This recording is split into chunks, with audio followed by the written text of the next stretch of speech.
Everyone, today we have Elizabeth, and she is a part of the historical collection from American Girl. This one did not come with her meat outfit, but I got a pretty good deal on her, so I'm pretty happy to have her back. See, she's got long, wavy blonde hair. Her wig's in pretty good shape. She has a light blue eyes with aligned brows. One of the best ways to tell if you have an Elizabeth is the eyebrows. You can see the lined brows are a great indicator that the doll is an Elizabeth doll. If the eyebrows are feathered, you more likely have McKenna, and McKenna's hair is more straight, where Elizabeth has some more curl at the bottom. Very nice. So yeah, she's really cute. Has some nice lip color, kind of like a peachy kind of color to it. This one is marked Pleasant Company, so I believe she is an older model rather than a newer model.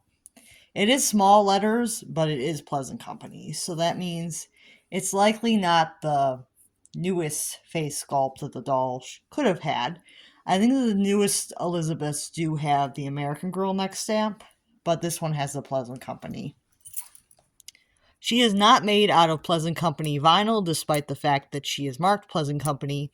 Her vinyl is the harder Mattel kind, which makes sense because I don't believe Elizabeth was available until much after the Mattel takeover. I think that she came out in like sometime in the 2000s. I'd have to look up the exact year, but I'm pretty sure she was out sometime in the 2000s around when Felicity's movie dropped. Elizabeth was available, so I'm pretty excited to have her back in the collection. And like usual, when I do get a doll back in the collection, I like to remind you guys that if you have a toxic family member that is just not doing you service to your life, feel free to cut them out because a lot of my bad situations happen because of toxic people in my life that really don't need to be in my life. So I've gotten better about cutting people out sooner rather than later. So I ended up having to downsize my dolls because of a toxic family member. So that's why I ended up having to rebuy Elizabeth when I did already have one at one point. So yeah, hopefully, once I get all my dolls back, you won't have to hear that speech too much anymore. But it's always good to have that reminder that we don't need toxic people in our life. And I hope that eventually my doll collection will be back where it was, because having these dolls brings me a lot of happiness, and it's good for me to have them. I know it might seem excessive, but sometimes what seems excessive can be just enough for someone like me. It just seems like it's just what I need to feel happy sometimes. Life is rough. And I understand if you didn't come here for that, I understand.